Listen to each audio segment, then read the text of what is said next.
ಬೆಳಗಾವಿ ನಗರದಲ್ಲಿ ನಾವು ಟ್ರಾಫಿಕ್ ಸಂಚಾರ ವ್ಯವಸ್ಥೆ ಸುರಳಿತ ಮಾಡೋದು ವಿಚಾರದಲ್ಲಿ ಸಾಕಷ್ಟು ಕ್ರಮ ಜರುಗಿಸ್ತಾ ಇದ್ದೀವಿ. ಈಗಾಗಲೇ private buses, long distance buses ಏನಿವೆ ಅವರಿಗೆ ನಾವು ಧರ್ಮನಾಥ್ ಸರ್ಕಲ್ ಹತ್ತಿರ ಮತ್ತು ಭರತೇಶ್ ಕಾಲೇಜ್ ಎದುರುಗಡೆ ಇರೋದು ಪ್ರೈವೇಟ್ ಪಾರ್ಕಿಂಗ್, ಅಲ್ಲಿ ಶಿಫ್ಟ್ ಮಾಡೋಕ್ಕೆ ರಿಕ್ವೆಸ್ಟ್ ಮಾಡಿದೆ. ಅವರು ಅದಕ್ಕೆ ಒಪ್ಪಿದ್ದಾರೆ. ಅದರಿಂದ ಸಿಟಿ ಒಳಗಡೆ ದೊಡ್ಡ ದೊಡ್ಡ ಬಸ್ಸಸ್ ಬರೋದು, ಪಿಕಪ್ ಪಾಯಿಂಟ್ ಮಾಡೋದು ಅದು ಸ್ವಲ್ಪ ಅವಾಯ್ಡ್ ಆಗಿದೆ. ಟ್ರಕ್ಸ್ಗೋಸ್ಕರ ಬೆಳಗ್ಗೆ 7 ಗಂಟೆಯಿಂದ 11 ಗಂಟೆವರೆಗೆ ಮತ್ತು ಮಧ್ಯಾಹ್ನ 3 ಗಂಟೆಯಿಂದ ರಾತ್ರಿ 8 ಗಂಟೆವರೆಗೆ ಹೆವಿ ವೆಹಿಕಲ್ಸ್ಗೆ ನಾವು ಬ್ಯಾನ್ ಮಾಡಿದ್ದೀವಿ. ದಿನ 15-20 ಗಾಡಿಗಳ ಮೇಲೆ ವೈಲೇಷನ್ ಯಾರು ಮಾಡ್ತಾ ಇದ್ದಾರೆ ಅವ್ರ ಮೇಲೆ ಕೇಸಸ್ ಹಾಕ್ತಾ ಇದ್ದೀವಿ. ಅದರಿಂದ ಸ್ವಲ್ಪ ಸುಗಮ ಸಂಚಾರಕ್ಕೆ ನಮಗೆ ಅನುಕೂಲ ಆಗ್ತಾ ಇದೆ. ನಮ್ಮ ಮಾರ್ಕೆಟ್ ಪೊಲೀಸ್ ಸ್ಟೇಷನ್ ಪಕ್ಕದಲ್ಲಿ ನಾವು ಬ್ಯಾರಿಕೇಡ್ಸ್ ಹಾಕಿದ್ದೀವಿ. ಅದರಿಂದ ಲೇನ್ ಡಿಸಿಪ್ಲಿನ್ ಜಾರಿ ಆಗಿದೆ ಮತ್ತು ಆ ಫಾರೆಸ್ಟ್ ಆಫೀಸ್ ಎದುರುಗಡೆ ಏನು ಜಾಗ ಇತ್ತು ಅಲ್ಲಿ ನೋ ಪಾರ್ಕಿಂಗ್ ಮಾಡಿದ್ದೀವಿ. ಅದರಿಂದ ಆ ರೋಡ್ ಸ್ವಲ್ಪ ಅಲ್ಲಿ ಆಗ್ತಾ ಇರೋದು ಮೂವ್ಮೆಂಟ್ ಬಹಳ ಸ್ಮೂತ್ ಆಗಿದೆ. ಆ ಏರಿಯಾದಲ್ಲಿ ಸಾಕಷ್ಟು ಮಾರ್ಕೆಟ್ ಇರೋದ್ರಿಂದ ಪಾರ್ಕಿಂಗ್ ಒಂದು ದೊಡ್ಡದು ಸಮಸ್ಯೆ ಇದೆ. ಹೊಸ ಸಿಟಿ ಬಸ್ ಸ್ಟ್ಯಾಂಡ್ ಏನು ಬಂದಿದೆ ಅದರ ಬೇಸ್ಮೆಂಟ್ನಲ್ಲಿ ದೊಡ್ಡದು ಪಾರ್ಕಿಂಗ್ ವ್ಯವಸ್ಥೆ ಇದೆ. ನಾವು ಅವರ MD ಅವರಿಗೆ ನಾವು ರಿಕ್ವೆಸ್ಟ್ ಮಾಡಿದಾಗ ಅವರು ಒಪ್ಪಿದ್ದಾರೆ. ಈಗ ಅಲ್ಲಿ ಬಾಡಿಗೆ ಪೂರ್ತಿ ದಿನ ಪಾರ್ಕಿಂಗ್ ಮಾಡಿದರೆ ಬರೀ 10 ರೂಪಾಯಿ ಬಾಡಿಗೆ ಇದೆ. ಸೊ ಅಲ್ಲಿ ಹೋಗುವವರು ಎಸ್ಪೆಷಲಿ 4 ವೀಲರ್ ಅವರು ಯಾರಿದ್ದಾರೆ ಅವರಿಗೆ ನಮ್ಮದು ಕೋರಿಕೆ ಇದೆ, ದಯವಿಟ್ಟು ಆ ಸಿಟಿ ಬಸ್ ಸ್ಟ್ಯಾಂಡ್ ಬೇಸ್ಮೆಂಟಲ್ಲಿ ಪಾರ್ಕಿಂಗ್ ಮಾಡಿ, ಭಾಳ ಚೀಪ್ ಇದೆ ಅಲ್ಲಿ ಪಾರ್ಕಿಂಗ್, ಅದು ಮಾಡಿಕೊಂಡು ನೀವು ನಡ್ಕೊಂಡು ಮಾರ್ಕೆಟ್ಗೆ ಹೋಗ್ಬೋದು. ಪೆಡೆಸ್ಟ್ರಿಯನ್ಗೋಸ್ಕರ ಅಲ್ಲಿ ಎರಡು ಓಪನಿಂಗ್ ನಾವು ಅಲ್ಲಿ ಬ್ಯಾರಿಕೇಡ್ನಲ್ಲಿ ಕೊಟ್ಟಿದ್ದೀವಿ.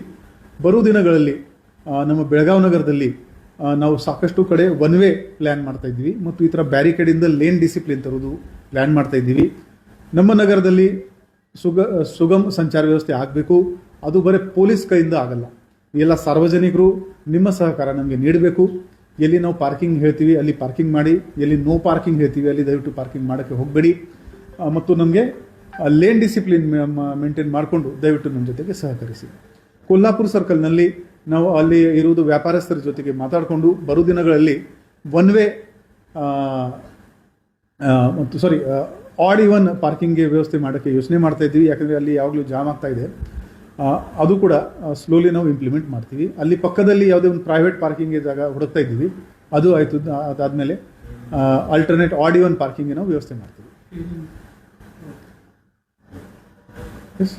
ಇದು ಪಿಕಪ್ ಪಾಯಿಂಟ್ ಒಳ್ಳೆ ರೆಸ್ಪಾನ್ಸ್ ಬರ್ತಾ ಇದೆ. ಅದು ಲಕ್ಸರಿ ಈಗ ಸರ್ಕಲ್ ಮತ್ತು ಅಲ್ಲಿ ಬಾಜಿ ಮಾರ್ಕೆಟ್ ದೇರ್ ನಾಟ್ ದೇರ್ ಚೆನ್ನಾಗಿ ರೆಸ್ಪಾನ್ಸ್ ಆಗ್ತಾ ಇದೆ. ಟ್ರಾಫಿಕ್ ಕಡಿಮೆ ಆಗ್ತಾ ಇದೆ.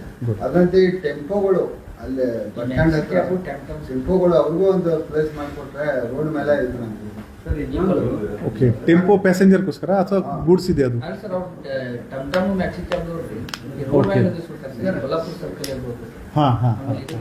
ಬಸ್ಸುಗಳು ಬರ್ತಾವಲ್ಲ ಕರ್ವಿನ್ ಆಗುತ್ತನಾಗ ಬಸ್ ರೋಡ್ ಮೇಲೆ ಇಳಿತಾರೆ ಬಸ್ ಸ್ಟ್ಯಾಂಡ್ದಿಂದ, ಅಲ್ಲೇ ಟೆಂಪೋಗಳು ನಿಂತಾರೆ. ಹಿಂಗಾಗಿ ಫುಲ್ ಟ್ರಾಫಿಕ್ ಜಾಮ್ ಆಗ್ತದೆ. ಸರ್ ಈಗ ಇದೆಲ್ಲ ಆಯ್ತು ಸರ್, ಓಕೆ. ನಾವು KLE ಆಸ್ಪತ್ರೆಗೆ ಹೋದ್ರೆ ನಮ್ಮ ಗಾಡಿಗೆ ದಂಡ ಹಾಕ್ತಾರೆ, ನಮ್ಮ ಗಾಡಿನ ಹಾಕೋತಾರೆ ಸರ್. ಒಳಗಡೆ ಅವ್ರು ಪಾರ್ಕಿಂಗೇ ಇಲ್ಲ, ಇಡೀ ಪಾರ್ಕಿಂಗ್ ಜಾಗನ ಹೊರಗಡೆ ತುಂಬ್ಕೊಂಡ್ಬಿಟ್ಟಿರ್ತಾರೆ. ಅದನ್ನ ಏನು ಮಾಡ್ತಾರೆ ಸರ್? ಅಲ್ಲಿ ಹಿಂಗೆ ಏನು ಮಾಡ್ತಾರೆ? ಅದು ಈಗಾಗಲೇ ನಾವು ಎಲ್ಲ ಸ್ಕೂಲ್ ಕಾಲೇಜ್ ಅವರಿಗೆ ಪತ್ರ ಬರೆದಿದ್ದೀವಿ. ನಾವು ಬರೀ ಭರತೇಶ್ ಅವರು ನಮಗೆ ಕೋಆಪರೇಷನ್ ಮಾಡಿದ್ದಾರೆ. ಬರೋ ದಿನಗಳಲ್ಲಿ ಅಲ್ಲಿ ಟಾಕ್ ವಿತ್ ದ ಮ್ಯಾನೇಜ್ಮೆಂಟ್, ಎಲ್ಲ ಮ್ಯಾನೇಜ್ಮೆಂಟ್ ಜೊತೆಗೆ ಮತ್ತೆ ನಾವು ರಿಕ್ವೆಸ್ಟ್ ಮಾಡ್ತೀವಿ, ನಿಮ್ಮ ಜಾಗ ಒಳಗಡೆ ನೀವು ಪಾರ್ಕಿಂಗ್ ಮಾಡಿಸಿ ಅಂತ. It's a serious problem. ಕೆಳಗಡೆನೂ ಇರ್ತವೆ, ಒಳಗಡೆ ನಾವು ಯಾರಾದ್ರೂ ಬೇರೆದಾರು ಹೋದ್ರೂ ಅವಕಾಶ ಇಲ್ಲ. ಅದಕ್ಕೆ ಅಲ್ಲಿ ಟ್ರಾಫಿಕ್ ಇಲ್ಲ, ಕ್ಲಿಯರೆನ್ಸ್ ಇಲ್ಲ. ಅಲ್ಲಿ ನಾವು KPTCLಗೆ ರಿಕ್ವೆಸ್ಟ್ ಮಾಡಿದ್ದೀವಿ, ನಿಮ್ಮದು ಜಾಗ ನಮಗೆ ಪೇಯ್ಡ್ ಪಾರ್ಕಿಂಗ್ ಥರ ಕೊಡಿ ಅಂತ. ಅದು ಇನ್ನೂ ಅಪ್ರೂವ್ ಆಗಿಲ್ಲ. ಅದು ಆಯಿತು ಅಂದರೆ ಟು ಆ್ಯನ್ ಎಕ್ಸ್ಟೆಂಟ್ ಆ ಪ್ರಾಬ್ಲಮ್ ಸಾಲ್ವ್ ಆಗುತ್ತೆ. ಈಗ ಬೆಳಗಾವಿ ಸಿಟಿಯಲ್ಲಿ ಎಲ್ಲ ಕಡೆನೂ ನೋ ಪಾರ್ಕಿಂಗ್ ಪಾರ್ಕಿಂಗ್ ಎಲ್ಲಿ ಮಾಡಬೇಕು ಜನ ಅದು ನೀವು ಐಡೆಂಟಿಫೈ ಮಾಡಬೇಕಲ್ಲ ಸರ್. ನಡ್ತಾ ಇದೆ ಎಲ್ಲ ಕಡೆನೂ ನೋ ಪಾರ್ಕಿಂಗ್ ಅಂದರೆ ಜನ ಗಾಡಿ ನಿಲ್ಸೋದು ಹೆಂಗೆ, ವ್ಯಾಪಾರ ಆಗೋದು ಹೆಂಗೆ? ಜನ ನೀವು ಪಾರ್ಕಿಂಗ್ ಝೋನ್, ನೋ ಪಾರ್ಕಿಂಗ್ ಝೋನ್ಗಳು ನೀವು ಗೊತ್ತಾ ಮಾಡಿದಿರ, ಪಾರ್ಕಿಂಗ್ ಎಲ್ಲಿ ಮಾಡ್ಬೇಕಂದ್ರೆ ನೀವು ಗೊತ್ತಾ ಮಾಡ್ಬೇಕಲ್ಲ. ನನಗೆ ದಯವಿಟ್ಟು ಅದು ಟೇಬಲ್ ಮೇಲೆ ಒಂದು ಡಾಕ್ಯುಮೆಂಟ್ ಇದೆ, ಅದು ಕೊಡ್ತೀರಾ?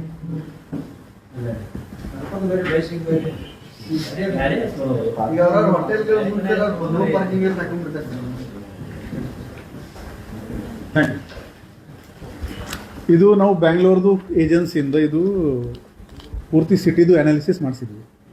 ಇಷ್ಟು ದೊಡ್ಡದು ರಿಪೋರ್ಟ್ ಸಿಕ್ಕಿದೆ. ಇದರಲ್ಲಿ ಅವರು ರೆಕಮೆಂಡೇಶನ್ ನೀಡಿದ್ದು ಏನಿದೆ ಅಂದರೆ ಎಲ್ಲ ಸಿಗ್ನಲ್ ಈಗ 23 ಸಿಗ್ನಲ್ ಇದೆ ನಮ್ಮಲ್ಲಿ. 13 ಬರೀ ನಾವು ಟೈಮರ್ ಜೊತೆಗೆ ಮಾಡ್ತಾ ಇದ್ವಿ, ಬಾಕಿ ಬ್ಲಿಂಕರ್ ಮೋಡ್ನಲ್ಲಿ ಇದೆ. ಸೊ ಬೈ ಫೆಬ್ರವರಿ ಎಂಡ್ ನಾವು 20 ಟಾರ್ಗೆಟ್ ಇಟ್ಟಿದ್ದೀವಿ.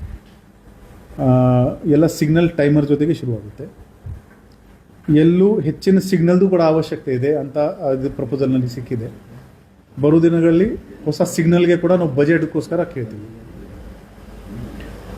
ನಮ್ಮದು ಈಗ ಇವತ್ತು 8 ಜಂಕ್ಷನ್ನಲ್ಲಿ ವಿಡಿಯೋ ಆ್ಯಕ್ಚುಯೇಟೆಡ್ ಸಿಗ್ನಲ್ ಮಾಡಿದ್ದೀವಿ. ಈಗ ವಿಡಿಯೋ ಆ್ಯಕ್ಚುಯೇಟೆಡ್ ಅಂದರೆ 50 ಸೆಕೆಂಡ್ ಟೈಮ್ ತೋರಿಸ್ತಾ ಇದೆ, ಟ್ರಾಫಿಕ್ 40 ಸೆಕೆಂಡ್ನಲ್ಲಿ ಖಾಲಿ ಆಗಿಬಿಟ್ಟು ಆ ವಿಡಿಯೋ ಸೆನ್ಸ್ ಮಾಡುತ್ತೆ ಆ್ಯಂಡ್ 10 ಸೆಕೆಂಡ್ ಬಾಕಿ ಇದ್ದಾಗ ರೇಡ್ ಮಾಡುತ್ತೆ, ಅದಕ್ಕೆ ಗ್ರೀನ್ ಮಾಡುತ್ತೆ.